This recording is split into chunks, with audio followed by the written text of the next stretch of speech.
You know, guys, I could see some people today considering this episode of Mushoku Tensei filler. And if you really think about it, they're not exactly wrong. But let me ask you this. What constitutes filler to you guys? Because to me, if an episode pushes our character forward and develops them and makes them a better person than they were before the episode, I don't consider that filler whatsoever, actually. In my opinion, I consider that a really good episode. And that's exactly what we got today with Mushoku Tensei. We developed Rudeus even more, and it's just great to see, man. Rudeus has grown so much already in this season from what he was in the previous season. It's actually kind of wild, and I can't wait to see it go even more. So, without further ado, let's just get straight into it and talk about Mushoku Tensei Season 2, Episode 2 today, because it was another banger. Now our episode today begins in a way I wasn't quite expecting it to, with our boy Rudy just getting flat out swole, guys. As we just hear, it's been a few months. I'm working as an adventurer, just like I planned. As I do jobs, I build a reputation with the townsfolk and other adventurers. The plan is for them to talk about me all over the place until word reaches Zenith, wherever she is. And as we see this man talking to his muscles right here, I gotta tell you guys, I think that's actually a pretty damn good plan. Spread the word around, you don't have to look as hard, because hopefully they will start looking for you. Good idea. And it's here as we transition to our next scene. After a quick little prayer session in front of the panties, because why not? We see our boy Rudeus heads to the guild. As we just hear, listen up. Stepid leader is taking this job. We'll clear the snow drake infestation out of Ilbron Cave in no time. Get ready to marvel at our great deeds when we get back. And it's here as he walks past Rudeus. He gives him, how do I say this in a YouTube friendly way? He gives him a, I don't really like you kind of look. Not hiding his intentions at all. And it's here as we see Rudy going to go take a quest. We just suddenly hear, hey Quagmire, if I hear anything about your mom, I'll let you know, okay? As Rudy says, I guess my hard work's been paying off because Rudeus Grey Rat now has quite a reputation in this town. Although more people know my nickname Quagmire than the real me. Let me tell you guys right now, knowing Rudeus, Quagmire's such a good name for him. That shit is so fitting for him, honestly, in hindsight, that I kind of love that.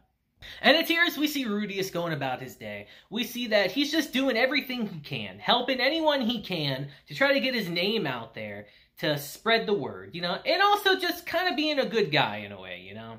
And it's kind of nice to see, as we see that even Sarah has warmed up to him a little bit, and she's watching him. Let's just say for her own reasons right now. Let's leave it at that. And it's here as Rudeus makes his way back to the guild. We see Sarah's actually there waiting for him, as she asks him flat out. So, we're about to take on a job ourselves. You want to join in with us? And as Rudy's being a little wishy-washy about it, he thinks to himself, I met Counter Arrow as soon as I got here, and I've worked with them a lot since then. Teaming up with one party over and over doesn't help my goal that much. But still. As Sarah just tells him, look, if you're not interested, just say so. Don't be so wishy-washy about it. As she adds, oh, stop being so polite also. It's kind of creepy. Which, to be honest guys, I agree with. Little life lesson here real quick. If someone is too nice, they are suspicious. Tell you that now. And it's here as the rest of Counter Arrow shows up, and Susanna asks him again if he wants to come with them. We see our boy Rudy eventually does say, yeah, sure, why not? And it's here they head out immediately. And it's here as we transition to our next scene, we actually see them exploring these ruins, as we hear. The Galgia ruins were built as a fortress during the first Human-Demon War. As we see, Rudeus is kind of taken aback by just how complex the buildings are down here. It's pretty impressive, honestly. And it's here as they're looking around the ruins, Sarah suddenly asked our boy Rudeus, "So, you like architecture?" As he tells her, "Not especially, but I haven't really seen many places like this before." As she's just like, you don't say. And let's just say, guys, that, looks like she's a little interested in our boy Rudy right here. And not as a party member. Because it's here when he sees that she's about to fall over. He quickly rushes to her side and catches her before it happens. And let's just say in the process, Rudy starts to realize that, maybe this girl is more of a handful than I thought she was. Good old anime, guys. You gotta love it. But it's here it's time to do their quest, and the actual reason that they're here, as we hear. Our job is to gather up all the snowdrake scales that fall here. All things considered, pretty easy stuff for an A-class job. But it's here as they're collecting all the scales on the ground, Rudy notices that there's no monsters in this area, which is pretty suspicious. And it's here as he gets a bit more on edge, he suddenly thinks to himself, I feel like I recognize that statue from somewhere. As he suddenly realizes that this statue is supposed to represent Kisharika, the demon that he met in Season 1. As he rightfully notes that, they may have stretched the truth a bit with that depiction of her.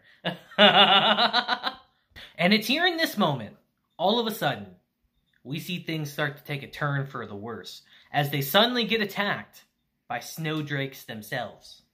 And it's here we see that everyone scatters as Rudeus quickly puts up a wall to stop them. But as you would expect, it sure doesn't stop them for long. And as he's trying to slow them down, he suddenly realizes that everyone left him here and that he's on his own. And it's here right before he's about to get jumped. We see Sarah and everyone else rush back in and come and save him. As we see Timothy come and reassure Rudeus that we're not going to leave you here, man. And you can tell that sentiment does mean a lot. He fully expected to get left. But it's here all of a sudden. We see the appearance of the leader of Stepid, the man from the guild earlier, as he comes in and pretty easily takes out these drakes. And it's here we see with everyone here, they make quick work out of all of them. So naturally in a situation like this, after someone saves you, the polite thing to do is to thank them. So as we see Timothy try to do that, we see he gets his fucking ass knocked out real quick. As he tells them, don't act friendly after you tried to swipe our prey. And as Susanna tries to tell him that we didn't know that you guys were going to be here. As he rebuttals back and says, I literally announced it in front of the whole guild. And it's here Rudeus suddenly remembers that, wait, I guess he did kind of announce that earlier at the hall, huh? As he says, I believe their quest was to exterminate a snowdrake infestation in Ilbron Cave. But it's here Susanna realizes that, wait, Ilbron Cave? That's literally a day's journey from here. These are the Galgayu ruins. Why the hell are you here? And it's here as we see Timothy try to smooth everything over. He says, I think I get it. The deaths of the cave and the ruins became linked somehow. And monsters from here must have spilled over into the cave. And after realizing that this is all just literally one big misunderstanding, that no one's trying to steal anything, Stepid's leader literally says, hey, I'm sorry I sucker punched you there. No hard feelings, right? As Timothy says, nah, we're good. Don't worry about it. But their leader still adds, these drakes were our prey, by the way. You only get to claim one of them. You got that? As they say, sure, whatever.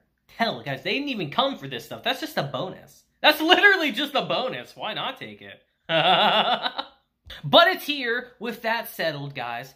It's time to go celebrate at the guild, baby. And that's exactly what we do as we transition to our next scene.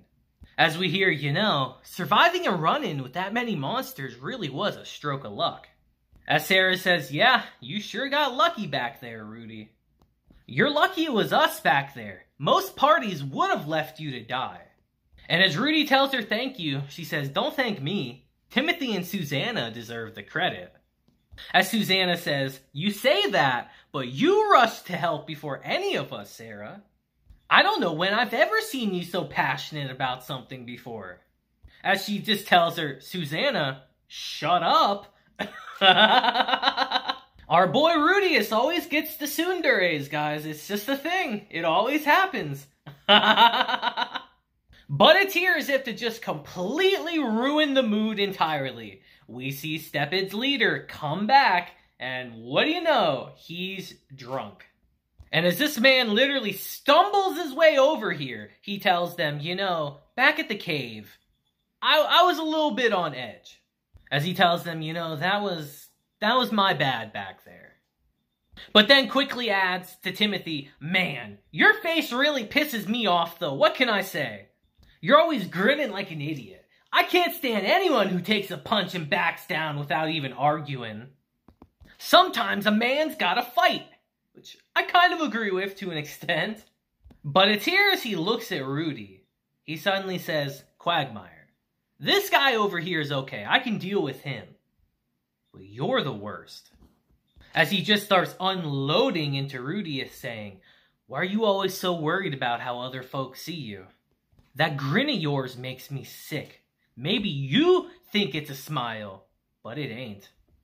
Your eyes are always looking down on people. Who the hell do you think you are?" And as his buddy tries to stop him, he literally says, "No, he looks like he thinks no one's got it worse than him. I don't know what he's been through, but he won't face it. He's running from something, and I hate seeing brats like that."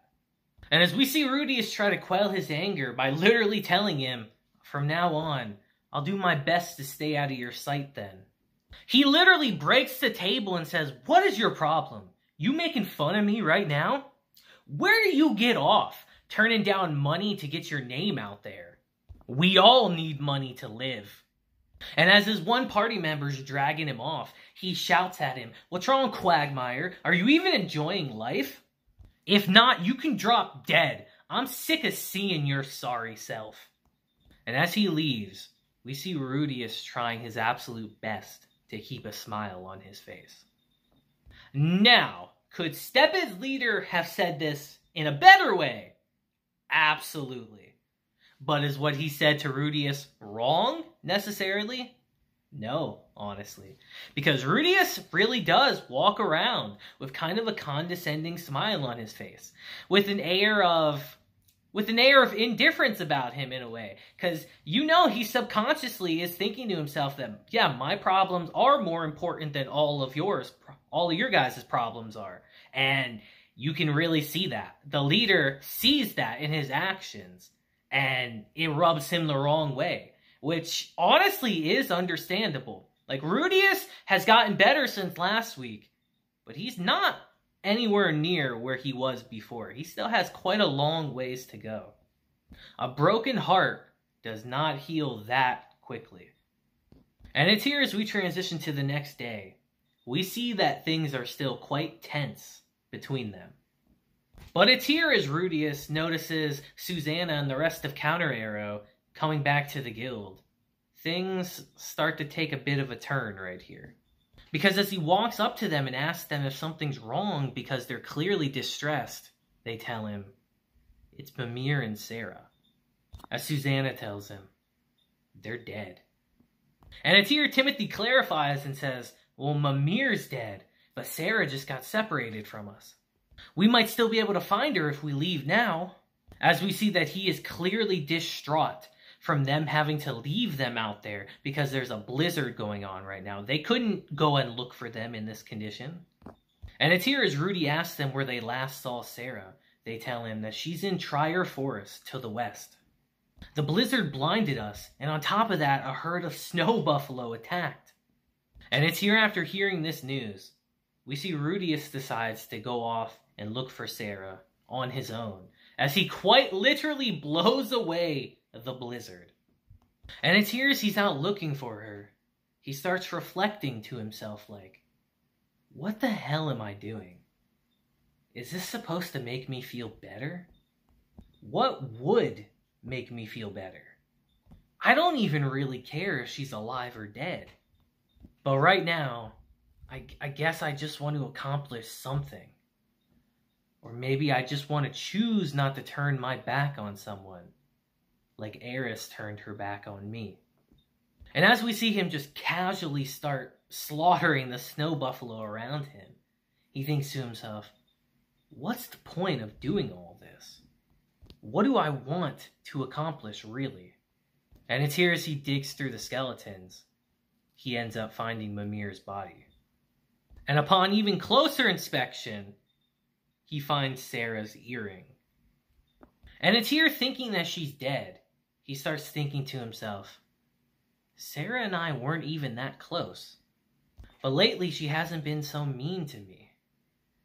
We could have almost been friends.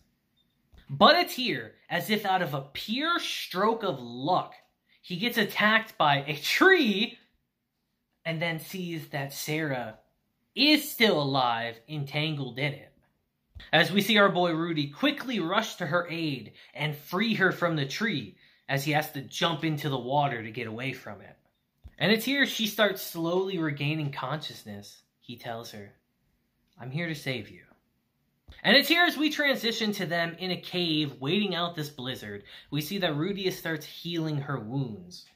And it's here we see that our boy Rudy can't help being himself, as he can't help getting a little peek in this situation that they're in right now, as she really quickly gets embarrassed, obviously. And it's here as they're putting their clothes back on, because obviously they had to dry them off, guys. They didn't get naked for no reason. She asks him, you know, you being here alone is a little weird. As he tells her, well, your party was the one that told me you went missing, you know. As she asks if they're alright, and he has to tell her that Mimir is dead. Which obviously sucks to hear. And it's here as we see later on that the blizzard has calmed down a bit. We see that they decide to head back into town. As we see, she tries to reach out to him here, but he's just out of reach. In more ways than one, guys. As she musters up her courage and says, hey, listen. I'm glad that you came to save me. Thank you. And it's here Rudy thinks to himself that, you know, I feel saved right now. Like I've been forgiven for everything I've done, seeing that smile. As he says, you know, I rescued her. But it feels like it's the other way around a little bit. And it's here as they make it back into town, we see that they're all overjoyed to see that Sarah's alive. But we see that Susanna does still yell at him for going out on his own, which, to be fair, was pretty reckless. But we see that Sarah actually stands up for him here, showing that their relationship has vastly improved. And it's here Timothy walks up to him and grabs his hand as he says, thank you. We are truly grateful for what you did. If there's any way we can repay you, just name it. As Rudeus tells him, no, you guys have already done so much for me. More than you realize. As he tells them, let's say that this makes us even from now, okay? As we see that Rudy has made some really good friends in this town. And it's here as we see them all go their separate ways. We see that Sarah still has his coat. As we see she whispers something right here that we don't quite hear. But I think we understand what it is. And as our boy Rudy heads back to the inn, big smile on his face, in a great mood, after putting the panties away, of course, the priceless heirloom, he says, you know, for the first time in ages, I think I'll have a nice, deep sleep. And with that, our episode ends. Now, I thought this was a pretty nice episode, guys. All things considered, personally. Just a nice, kind of more chill episode, in a way, if you will. But we still got a lot of good development for Rudeus right here, which I quite enjoyed. But I will say, I heard last week that a lot of people were worried that they were going to skip a really important arc in this segment right here that was in like the light novels that they're supposed to be here, but a lot of people were worried that they might have skipped it. So as an anime only, I have no clue if they skipped anything. So if they did, let me know in the comments if they skipped something. Because I will say, this episode did feel rushed. I feel like the events of this episode definitely were prolonged in the light novels, or extended at least. And the episode feels like they kind of condensed a lot of information in one. I will say that after watching it. But I still thought it was quite a good episode. So, let me know that in the comments, but also let me know your thoughts on the episode down below, because I would love to hear it. So until next time, guys, I hope you guys have a great day, week, month, and year. And until then, deuces, have a blessed day, and I will see you guys next time. Deuces.